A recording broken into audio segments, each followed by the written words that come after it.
Meus irmãos, aqui o salmista ele clama por justiça do Senhor, para que essa justiça resplandeça, brilhe, porque ele olha para o que está acontecendo com o povo de Deus e ele se indigna.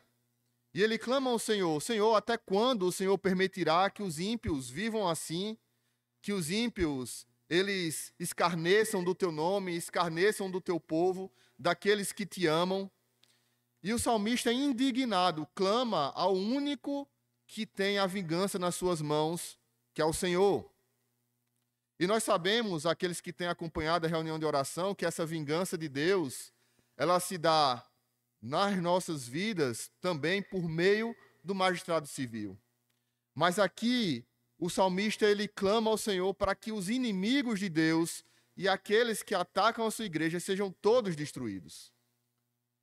E essa deveria ser também, meus irmãos, a oração do povo de Deus nos dias de hoje.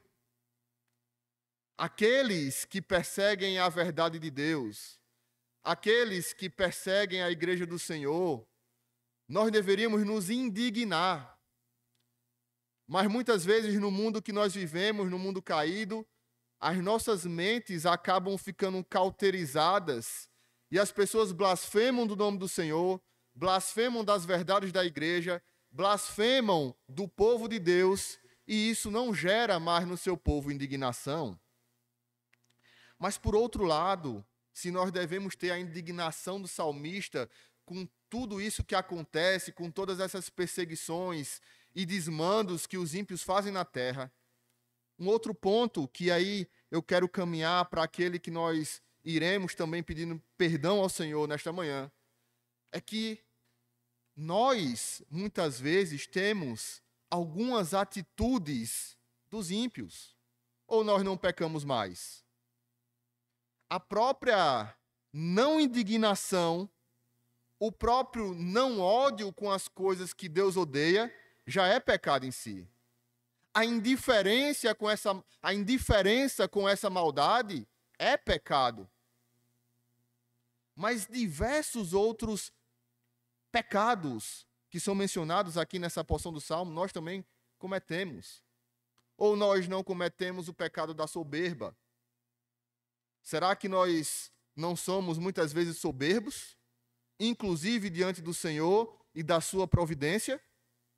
Será que essa forma com que os ímpios vivem, que o salmista declara aqui, que é como se Deus não fosse fazer nada, como se Deus não agisse, não é muitas vezes como nós vivemos, onde nós escondemos alguns dos nossos pecados e é como se Deus não fosse onisciente nas nossas vidas, como se Deus não estivesse diante do nosso pecado e simplesmente porque nós conseguimos guardar ele bem escondidinho no nosso coração, nós vivemos como se Deus não estivesse vendo. É a mesma coisa que o salmista declara aqui sobre os ímpios. Qual é a nossa diferença, então, meus irmãos? A diferença é que na misericórdia de Deus, na sua providência, na sua graça, Deus nos escolheu e nos deu Jesus Cristo como nosso Redentor. Em Cristo, os nossos pecados são perdoados. Em Cristo, nós alcançamos a misericórdia do Senhor. Mas se não fosse por conta dessa obra do Senhor, essa oração poderia estar sendo feita contra nós. Mas o Senhor, livremente, por amor aos seus eleitos, nos escolheu. Como então, meus irmãos, nós vamos demonstrar ao Senhor o amor que temos por Ele? Lembrando dessas palavras, nos indignando contra o pecado e pedindo perdão todas as vezes que somos indiferentes ao pecado ou quando temos os nossos pecados e vivemos como se estivéssemos escondendo ele de Deus. Não escondamos os nossos pecados do Senhor. Pelo contrário, nos arrependamos hoje e confessemos a Ele e temos a certeza que em Cristo Ele nos perdoará. Vamos confessar os nossos pecados, meus irmãos.